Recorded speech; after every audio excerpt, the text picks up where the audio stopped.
One day I came home about 5 or 6 years ago, and my air conditioner, which I had had a consistent problem, was not working, and I had a freon leak, and it was 100 degrees. And I lay down, but I just could not go to sleep. And so I had read somewhere that you should get up and just do something, do some task. So I just started sorting boxes, and I didn't feel the least bit sleepy. And I think my adrenaline kicked in. I think it's what happened.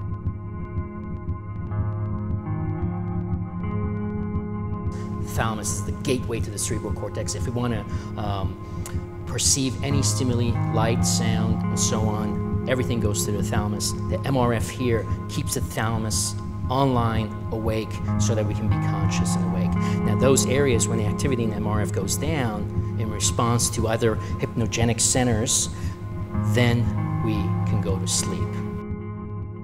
The brainwaves change entirely, and we go into a phase of sleep where the brainwaves become fast and very active. And that's what's called rapid eye movement sleep, which is generally the state of sleep associated with dreaming. In that state of sleep, the brain looks like it's awake, but the muscles are all totally relaxed.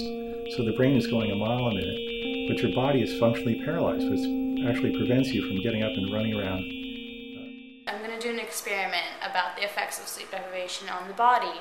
And starting tomorrow morning, I won't sleep for 72 hours, and we'll see how that goes. I am exhausted, and I've been watching Divas for the past hour.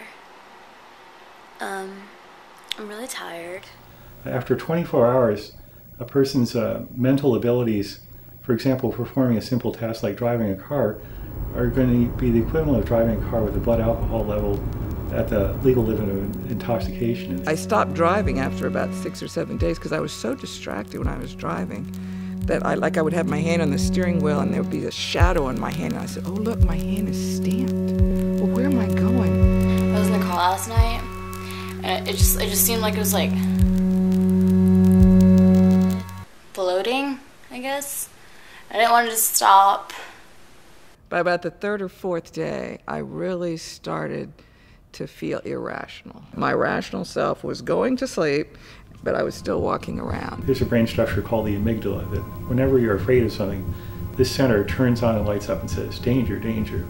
Well, it turns out that after 24 hours of sleep deprivation, the threshold for activating that signal goes down, so everything becomes more dangerous. I started to think things that are like your deepest fears or your deepest fantasies. Like one of my fears is getting burned. That maybe I'm going to wake up and I'm going to be in this burn ward and all this life that I'm living is just kind of a dream. So here you are thinking that real life is a dream and you're dreaming. And I began to think all kinds of irrational thoughts, like paranoia. I thought everyone in the apartment, the apartment below me was empty. And I thought they had drilled a hole up through the floor and people were spying on me. I'm going crazy. The iTunes icon on my Mac was jumping up and down, and I got really angry. And I'm kind of angry now. This is not normal. Our whole culture is becoming relatively sleep deprived. And this is a function of a couple different things. One, of course, we have 24-hour news and entertainment. People have things to do all day long and all night long. 300 cable channels you can watch all night long if you want to. We put a big value on being awake, and we depreciate sleep. And we pay a cost for that.